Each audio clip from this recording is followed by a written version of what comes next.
the new T56 is going to need some transmission tunnel modifications. So we've got everything prepared and ready to go for mock-up.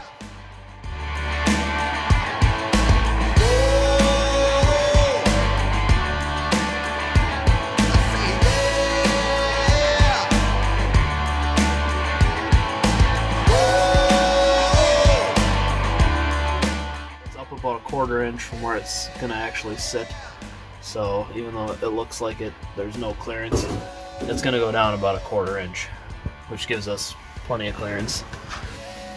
Well, yeah, that's where we sit now. Turbos are on their way, wastegates are on their way.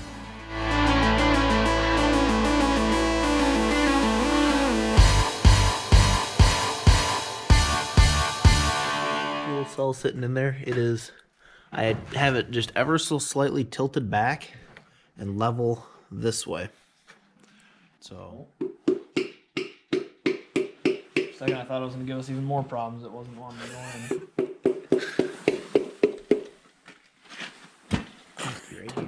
So we got.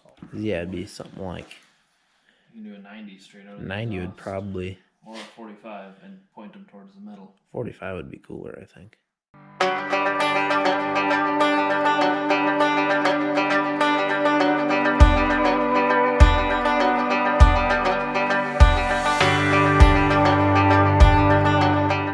That's about what we're looking like up here.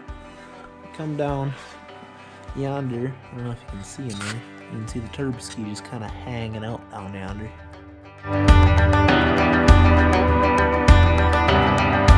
Radiator ain't gonna fit, so we're gonna have to get a little bit like narrower of radiator.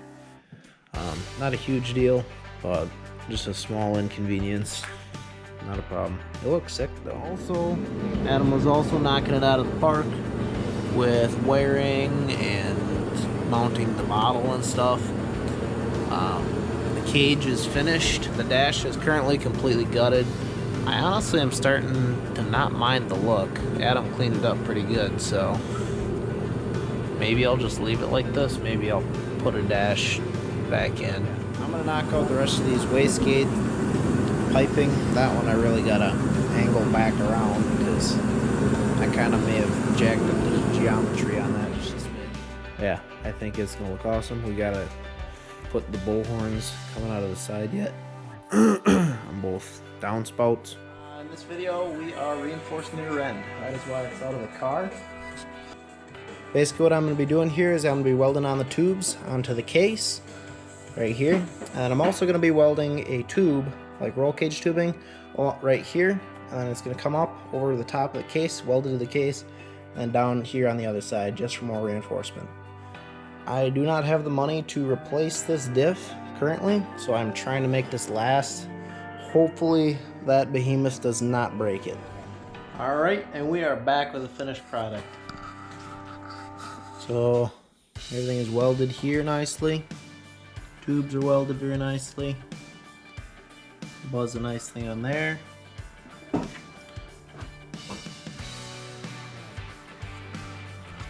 It's welded on the bottom as well.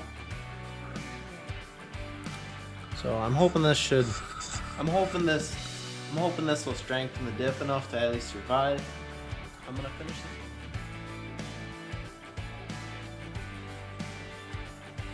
Getting all that.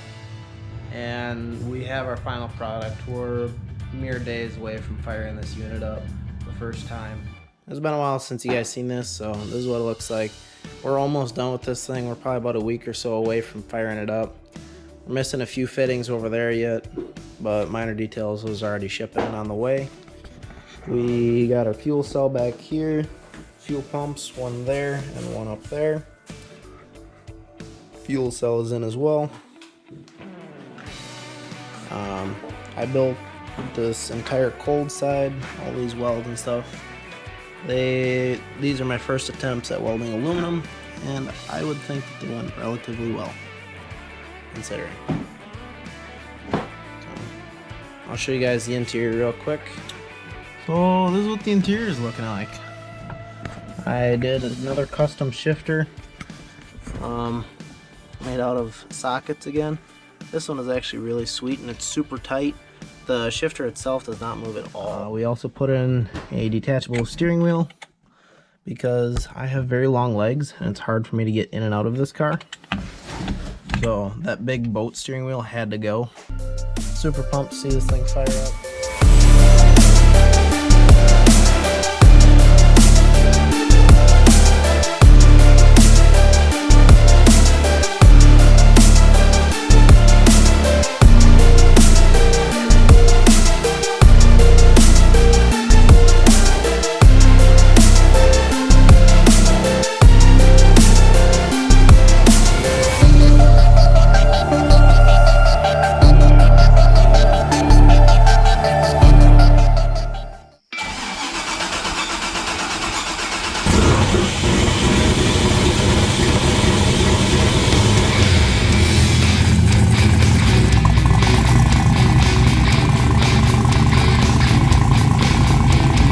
He's gonna stall it.